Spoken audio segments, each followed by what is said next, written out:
Hello बच्चों। आज के हम अपने अगले वीडियो के अंदर देखेंगे कि लंबाई में संकुचन किस तरह से होता है। ठीक है ना। ये लोरेंज रूपांतरण के कुछ परिणाम है। ठीक है। उनमें से अपन इसका जो वेरिएशन किस तरह से होता है वो देखेंगे। तो लोरेंज रूपांतरण का परिणाम जो इसको अपन लॉरेंज फिटलैंड लॉरेंज फिट्जलैंड फिट्जलैंड संकुचन भी कहते हैं। ठीक है। क्या होता है इसके अंदर? आपेक्षिकता के सिद्धांत अनुसार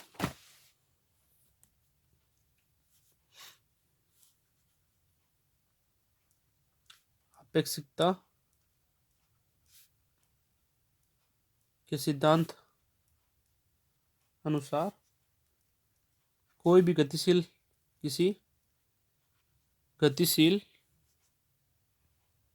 पिंड की गति की दिशा किसी भी गतिशील पिंड की गति की दिशा में लंबाई संकुचित होती है।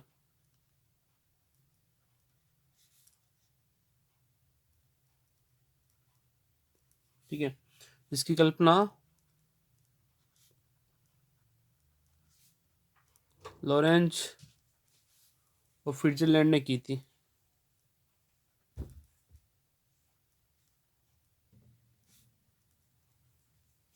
ठीक है। तो अपन यहाँ पे ना लंबाई में संकुचन देख रहे हैं। लंबाई में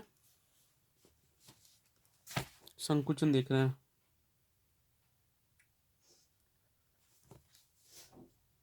ठीक है। क्या होता है मना अपने यदि कोई फ्रेम है, किसी फ्रेम एस के सापेक्ष एक छड़ है जो एक्स अक्ष के अनुदिश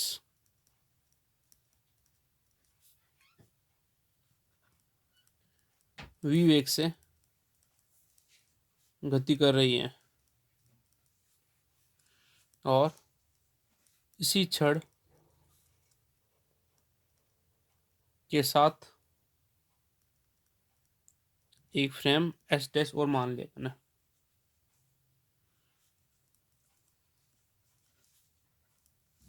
ठीक है।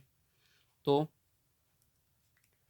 छड़ के लिए तब ये जो फ्रेम है ना, ये जो फ्रेम छड़ के लिए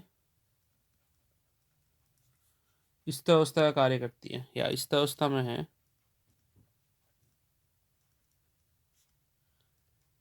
तो ये अपने पास में से ये फ्रेम है। ठीक है। ये अपने ये दो फ्रेम मानते हैं अपन। ठीक है।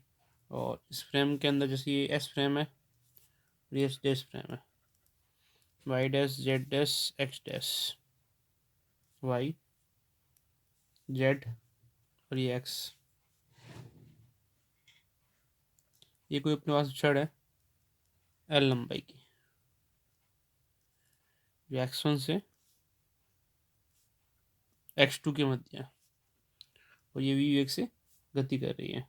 ठीक है ना। और ये दूसरी फ्रेम है। ठीक है ना। इसमें ये छड़ की लंबाई L0 है। ये x1 डैश से x2 डैश मूव कर रही है। ठीक है ना। मतलब इसकी लेंथ हो गई। अब एस डैश फ्रेम के अंदर एस डैश फ्रेम के सापेक्ष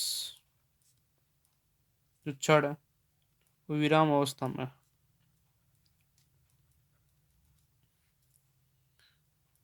अतः लंबाई L0 इसकी निजी लंबाई है। निजी लंबाई मतलब इसकी अपन स्टेट से स्टेट के अंदर हमें मान सकते हैं। निजी लंबाई या उपयुक्त लंबाई भी कहते हैं। उपयुक्त लंबाई है, ठीक है।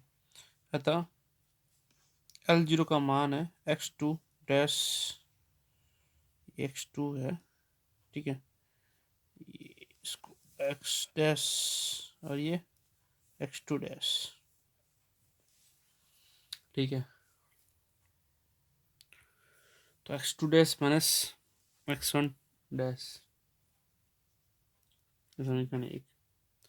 और जो s फ्रेम है, s फ्रेम के सापेक्ष लंबाई छड़ की रहेगी, वो रहेगी प्रेक्षित लंबाई, प्रेक्षित लंबाई। अतः इसका मान रहेगा x2 माइनस x1,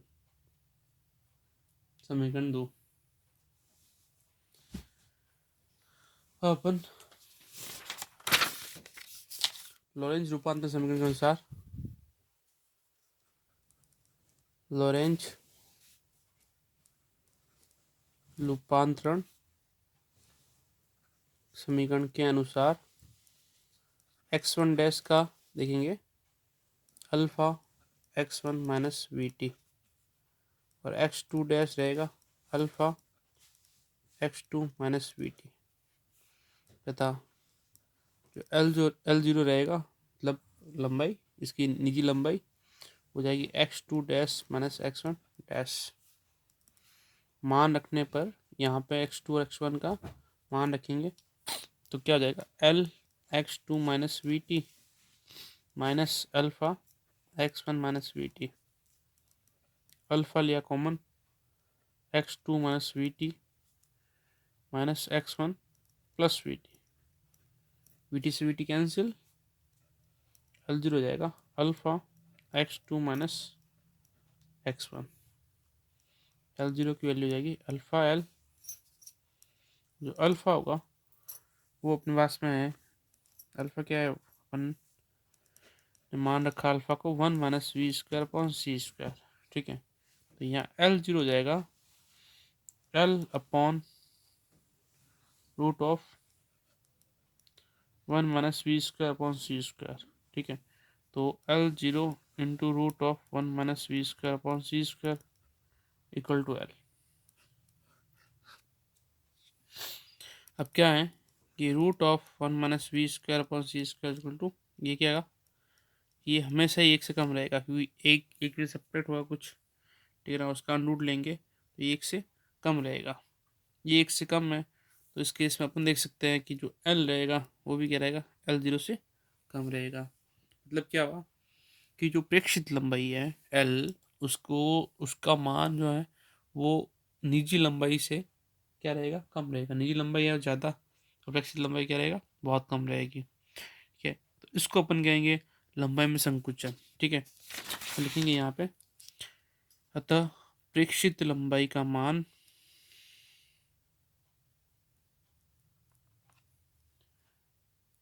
निजी लंबाई से सदैव कम होगी, ठीक है। इसे लंबाई में संकुचन कहते हैं,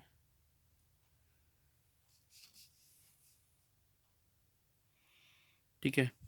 ये लंबाई में संकुचन इस तरह से होगा।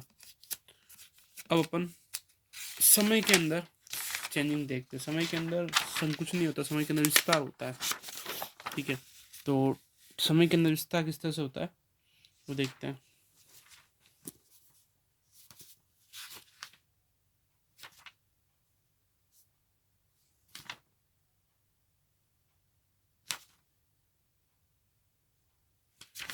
ऐसा अपन लंबाई में संकुचन देखेंगे ना, जैसे अपने पास में ये अगर कोई वर्गाकार पिंड है, ठीक है, तो अगर उसका वेग लगभग प्रकाश के वेग को इक्वल हो जाए तो इस केस में इसकी जो विड्थ होगी वो घट जाएगी और लेंथ थोड़ी सी हल्की सी बढ़ जाएगी।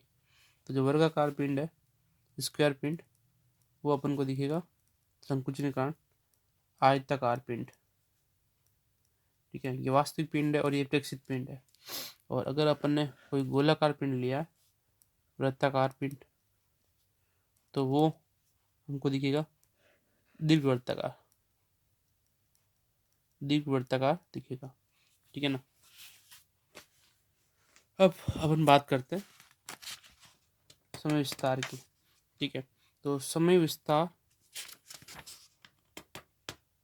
जो होगा वो भी अपन यहाँ पे देख सकते हैं।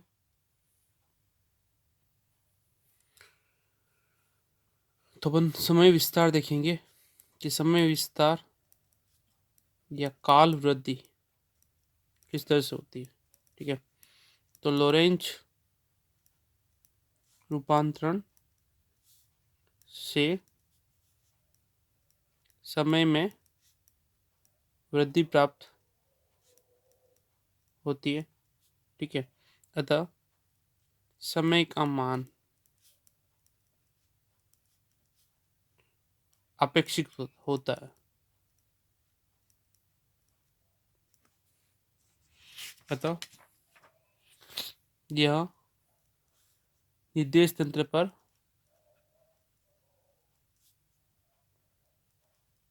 निर्भर नहीं करता। ठीक है, तो समय का मान अपेक्षित है, निर्देश तंत्र पर निर्भर नहीं करता, लेकिन इसमें जो काल मतलब समय विस्तार होगा। ठीक है, तो वो किस तरह से होता है वो अपन देखेंगे। ठीक है, इसके लिए भी अपन एक दो फ्रेम मान रहे हैं। यदि निर्देश तंत्र एस डैश फ्रेम एस के सापेक्ष वी वेग से गतिशील है। ठीक है, वह फ्रेम एस डैश में गतिशील है और ये अपन गतिशीलता मान लेते एक्स अक्ष का दिशा है। ठीक है, और फ्रेम एस डैश में अपन ने क्या कर दी, फ्रेम एस डैश में एक घड़ी, एक घड़ी द्वारा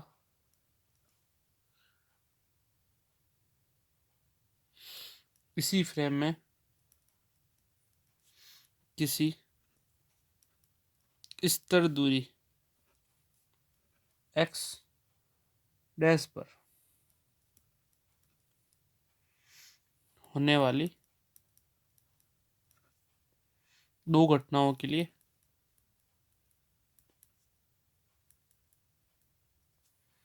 समय t1 डैश व t2 डैश नोट किया जाए। ठीक है, तो किस तरह से होगा तो अपन देखेंगे।